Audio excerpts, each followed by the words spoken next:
as autocratic regimes threaten the rules-based international order that has protected us for decades, and as our competitors develop new technologies like hypersonic weapons and advanced cruise missiles, there is a pressing need to modernize Canada's NORAD capabilities. Today, I am here to announce that Canada is investing $4.9 billion over the next 6 years to modernize our continental defenses and to protect Canadians from new and emerging threats. In addition, $4.9 billion in defense spending just on NORAD over the next 6 years. That's like, what, 850 million a year? 900 million a year, something like that. It's not. It is a significant amount of money, obviously. And it is a significant amount of money that legitimately doesn't need to be spent. There are definitely needs that the Canadian military has. There are definitely defensive measures that we could be taking that would improve our stability and potential defensiveness in the future. But not many of them have to do with northern air defense. And if anything, I would say that NORAD and our air defenses are one of the best systems that we already have in place. With the Royal Air Force, the Navy, in combination with the United States Air Force and Department of Defense.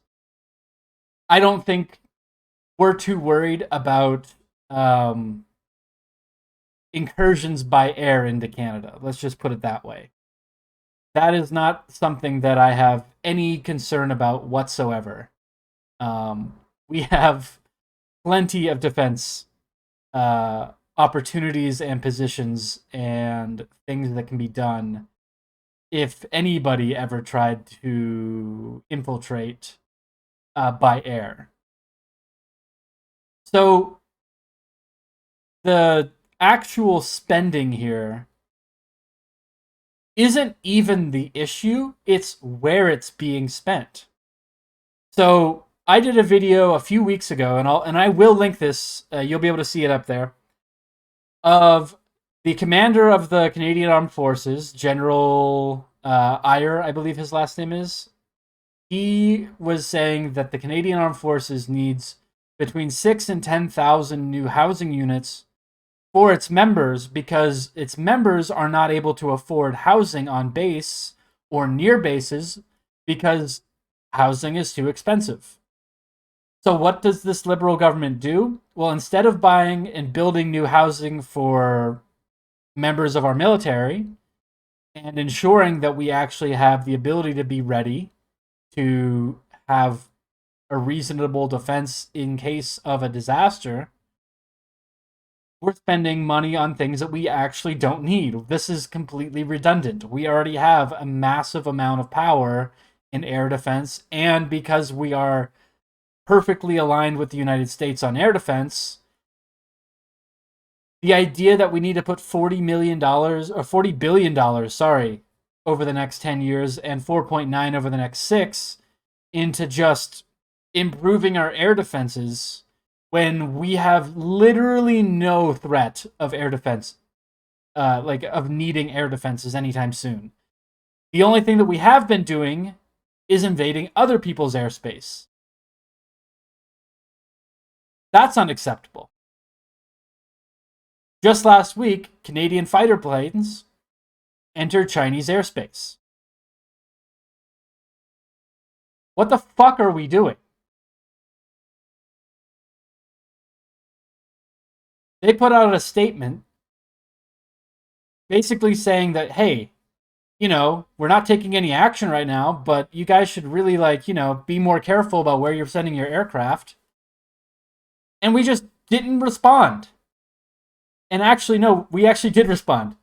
We responded by saying that, no, we're going to spend another $6 billion over the next 6 years on air defense. Why? Because we're provoking. So instead of fulfilling the needs of the active members currently, we're instead going to fill the pockets of defense contractors and leave our airmen and our naval defense people and our army members without affordable housing near their bases. So we have people that have signed their life up to serve our country and are unable to find housing, while the government goes, yeah, we don't really give a shit about you. We're spending money on more planes and more missile defense and more bullshit that if it ever ends up being used, we're already fucked. That's the thing I don't think that we really think about that much, is that in the event of an air attack on Canada where the United States does not back us up, we are fucked. It doesn't matter how much money we're going to put into this. It doesn't matter how much money we're going to look at this. If it's China or Russia versus Canada without the United States support, which would never happen, let's be completely clear here. The U.S. is always going to back Canada in these events because that defends North American sovereignty against Chinese or Russian aggression. And even in the situation that does happen, we're fucked. Like, the world is over as we know it in that situation. So worrying about a few extra $1 billion for air defense while not spending any money on the actual members in the military right now is fucking horseshit. And this liberal government and Miss Anand should be absolutely disgusted with themselves, and they should resign in shame. This is absolutely unconscionable action by our government that doesn't take the needs and the wants and the desires of the people of this country and even its own military members, and instead just funnels money to their buddies in the defense contracting industry. That's unacceptable. If you say you support our troops, if you are the defense minister of this fucking country, act like it. To these immediate investments, this plan is funded for the long term. This plan has a total value of approximately $40 billion over the next 20 years, and it will deliver new capabilities to protect Canadians for generations to come. All of this propaganda bullshit is just an excuse for them to be able to funnel money from government taxable funds to their buddies in the defense contracting industry. SNC, Bombardier, they're all getting a fuckload of money for this shit. While we have actual military members who can't afford to live in a fucking house. How the fuck do you square that as a government? You don't. You're a failure. This is the kind of shit that people get upset about, and this is the kind of shit that literally every Canadian should be upset about. It doesn't matter if you're on the left, it doesn't matter if you're on the right, it doesn't even matter if you're a liberal at this moment. You should be fucking pissed at these people for this shit. This is spending that we don't need. It's spending that could be used in a million better ways. Even if you don't like the idea of putting money into the military. Even if you say, okay, that's a bad idea. Okay, well, how would $4.9 billion help affect the housing market right now? How would $4.9 billion help affect the gas price situation right now? How would $4.9 billion help affect food prices right now?